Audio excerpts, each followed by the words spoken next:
everybody, and welcome back to Archaeology.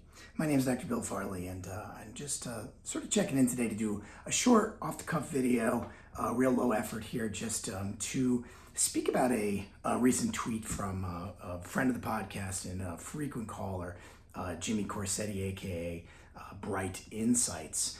He and I, he's just a little guy. We get along pretty well, so we hang out sometimes, and so I just like to just to talk about his tweets a little bit. So his tweet read this: all the archaeologists that falsely claimed funding is holding up excavations at Göbekli Tepe are eating their own words. Sinister powers are preventing, all caps, excavations at the most important ancient site on Earth.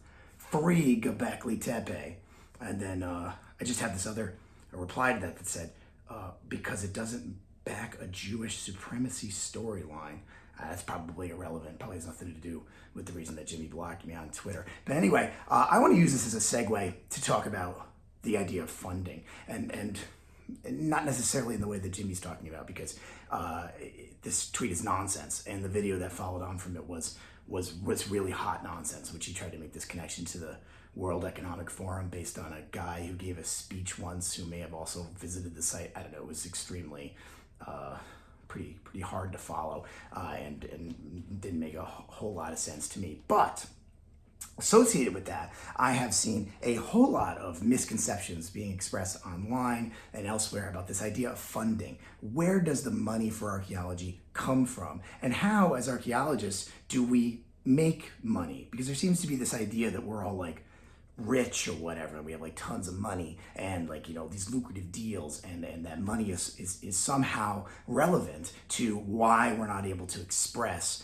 that yes, Atlantis exists and yes, it is on Jupiter. We're not really we're not privy to say those things because of the funding, right? It's all about the funding. It's so much about the funding. Funding is such a little guy, and it's getting in the way. So I'm going to show you. Here's my notes. That's all. That's it. I've got a couple bullet points here to sort of get through.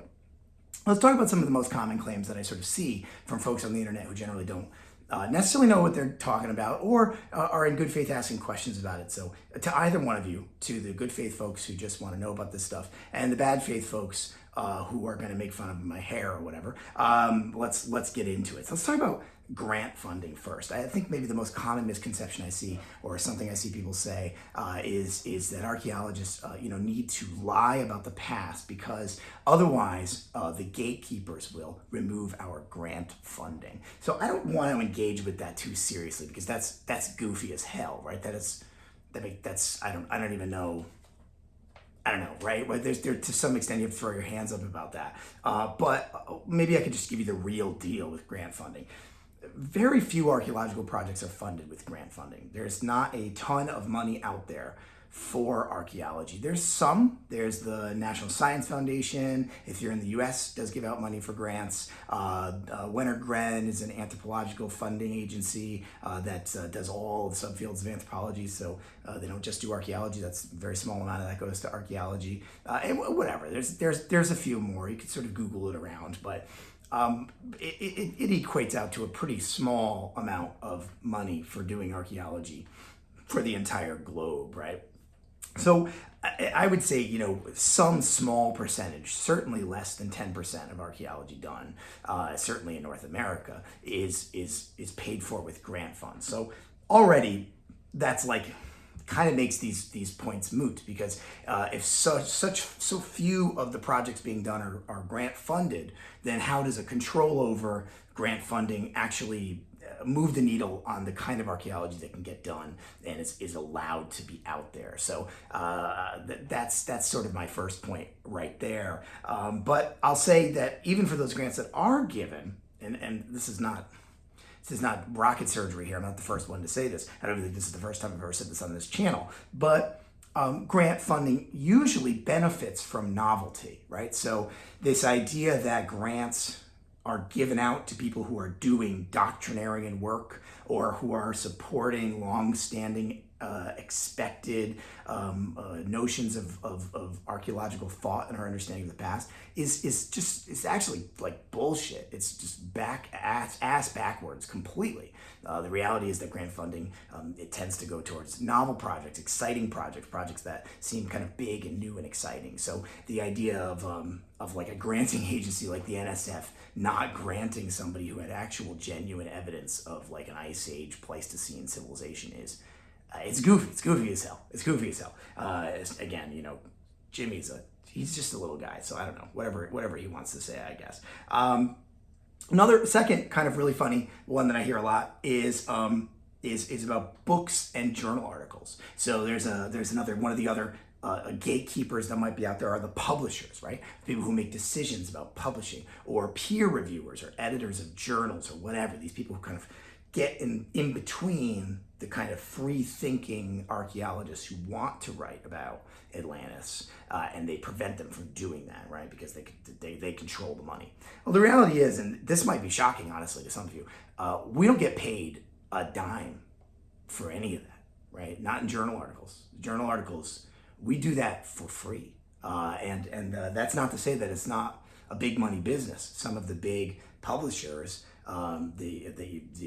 perhaps you've heard about there, those are multi-million-dollar businesses. But the labor of the actual writing of the articles, and frankly the editing of the articles, and the peer reviewing of the articles, is all free. That's all supported by a kind of an antiquated system, frankly, that expects that most archaeologists have jobs like mine, where they're professors. Actually, not even like me. They really expect you to be jobs like mine, but at more prestigious universities than the one where I teach, where they have very low teaching load and they're expected to do a lot of research, and it's really valued, that engagement with your discipline. And so you have the time to do things like peer review and write lots of journal articles, and that those things then turn around are how you like get tenure and whatever like that. Except, as we're going to talk about in just a second, very few archaeologists, I mean, fraction of percent of archaeologists working have jobs like that.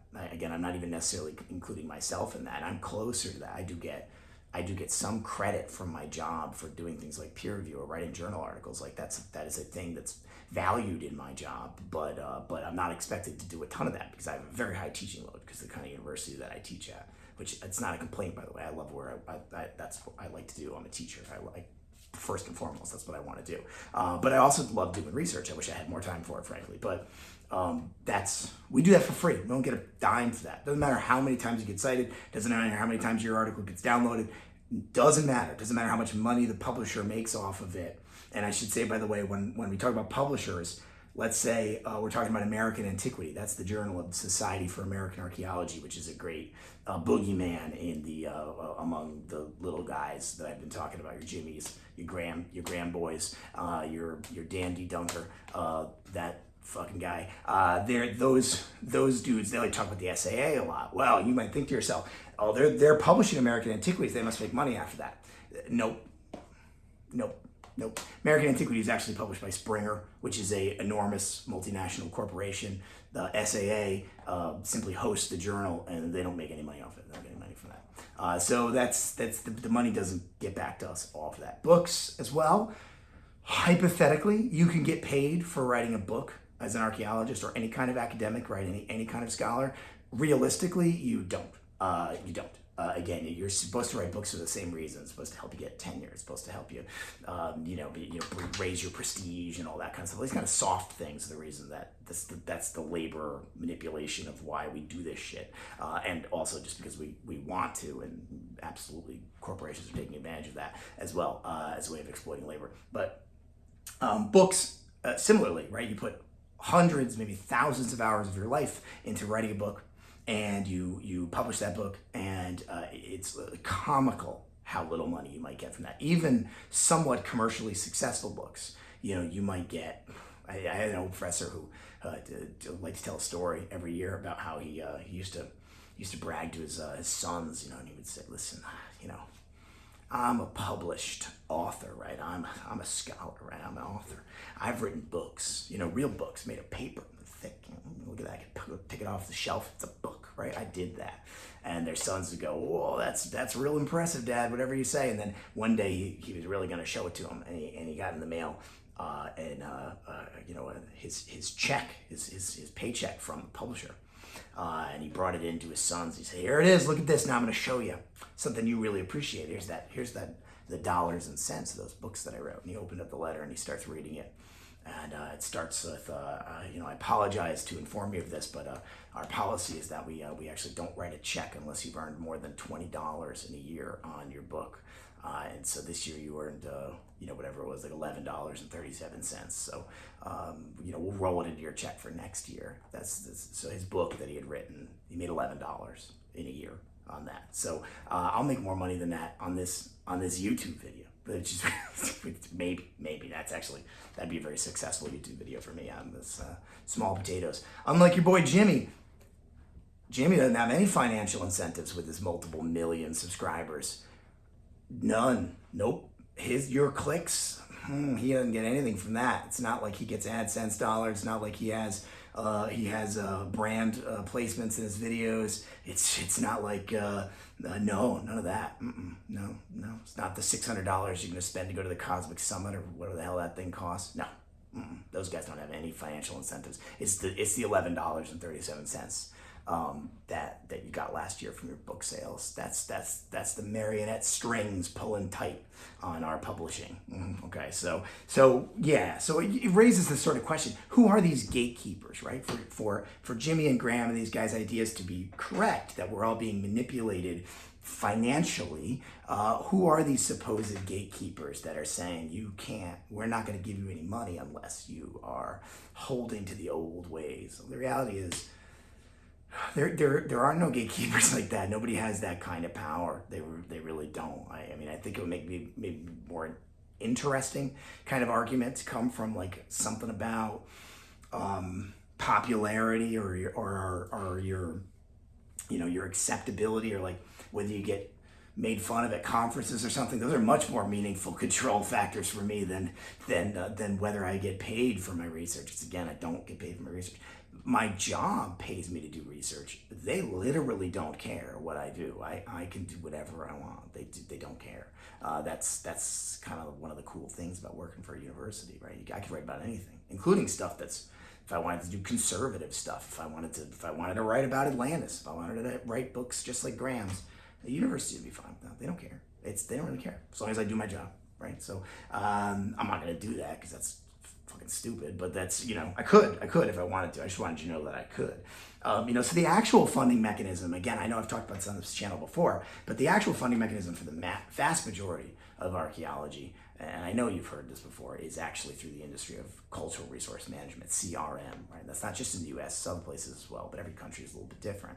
So the vast majority of archaeologists working today are doing archaeology working for a nonprofit or a company or some sort of an institution that bids on contracts to do archaeology on landscapes that are going to be threatened or destroyed or somehow impacted by some kind of construction, right?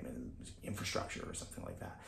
And those projects are sort of non-directed. They are inherently sort of unbiased in the sense that they test the landscape that's going to be affected, and they're not looking for anything. Like, they're not like, we only want to find, I don't know, I see people all the time who are like, they tell you to stop digging when you get to the Clovis stuff. That's not true. That's not true. CRM companies just are trying to locate the archaeological sites within that landscape and report them. That's their job. And every archaeologist that I know who works in CRM, and I know literally hundreds of those probably at this point, all of them take their job seriously, and they are professionals, and they're ethical, and they want to do their job right. And what their job is all about is preserving archaeological sites and cultural heritage, whether it be for whoever that cultural heritage might ultimately belong to.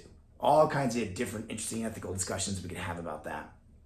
But that system has nothing to do with any criticism I've ever seen from anybody about how supposedly that prevents, like, what is the gatekeeper? What is the mechanism by which control is happening over CRM projects that they also can't find Atlantean sites? They also can't find Pleistocene high civilization sites. They also can't find power drills or sonic screwdrivers or whatever the hell it is that's supposed to be down there, right?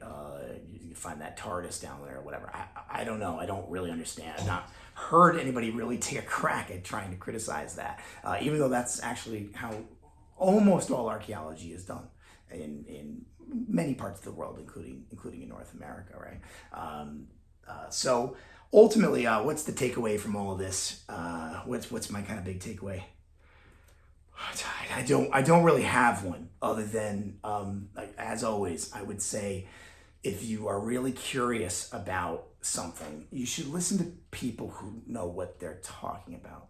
Because Jimmy Corsetti, Graham Hancock, and Dan, whatever the hell his name is, those guys are not archaeologists, which is fine. And you don't have to be an archaeologist to know anything about the science. But they also don't know anything about the science. They are ignorant of the science. They don't know fuck all about what we do, how we get paid, how we publish. They don't know. They are ignorant of those things, and they don't want to know. They've had those things explained to them. Literally had an exchange with Dan D. Dunker, in which I said, I'll send you an archaeology textbook for free. I'll even pay for the shipping. I said, it's like a $60 book. It's an expensive book. I got an extra one. I'll mail it to you for free. He didn't want it. No. He's got his copy of Fingerprints of the Gods up there behind him on his bookshelf. He's good. That's all he needs. So, like, they're not in good faith, right? They don't want to actually teach you this shit. So as always, check out the big old list of great archaeology channels that I've got on my page. Go over to my page. You should click subscribe while you're there, because I make good ass videos and they're fun, and I'm gonna do more of these. These are so I could pump these out like nobody's business, man. I'm gonna just make these videos. I'm gonna put them out there way more often because they're really easy to make and they're fun, and hopefully I make you laugh a little bit and learn a little something about what archaeology is, and maybe I'll talk about other stuff sometimes too. So click subscribe for this channel, but also I got a list in there somewhere that's called like good archaeology channels. I push it in almost every video, and if you just go through that list, don't just look at the first few. It'll only show you like 5 or 6. Like click like see more, and there's like 50 channels on there, and they're all really good. I would check those all out. Lots of different perspectives, different kinds of folks, people of different backgrounds, people working in different kinds of archaeology, folks who are not actually archaeologists but just writing about it from the outside and still doing a really good job. So all those things are possible. So that's my takeaway for you. My final sort of word: don't listen to these guys. Check out what people who know what they're talking about are saying. All right. Thanks everybody. Have a great week, and love you all.